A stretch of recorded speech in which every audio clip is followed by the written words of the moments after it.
Okay, question 11 is state 4 differences between continuous variation and discontinuous variation.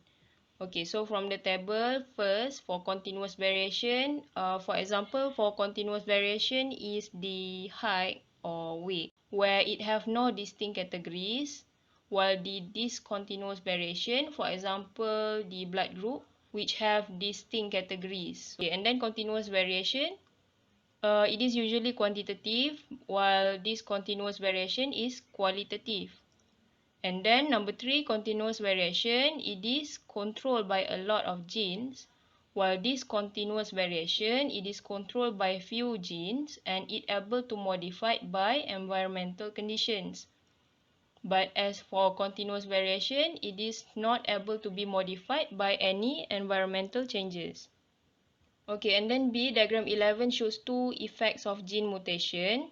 Okay, so gene mutation such as sickle cell anemia and also albinism. So sickle cell anemia is the inherited disorder which involve the unhealthy red blood cell disorder, where red blood cell is not able to carry oxygen properly throughout our body compared to the normal red blood cell. Okay, and then from the diagram, first identify two common characteristics for gene mutation. Okay, so gene mutation is the alteration that occur in the genetic sequence and usually inherited. Okay, and then number 2, give another one example of gene mutation.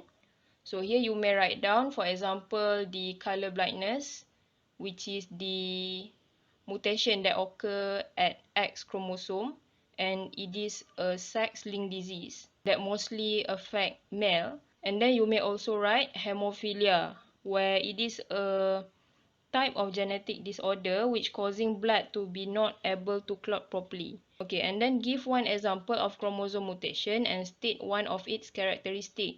Okay, so here I choose Turner syndrome.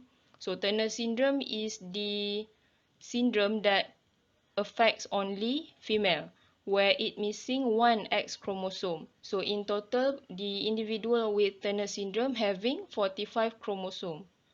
Okay, and then number 4, relate the common characteristic to construct the actual concept of gene mutation. Okay, so gene mutation is a spontaneous alteration in the DNA sequence.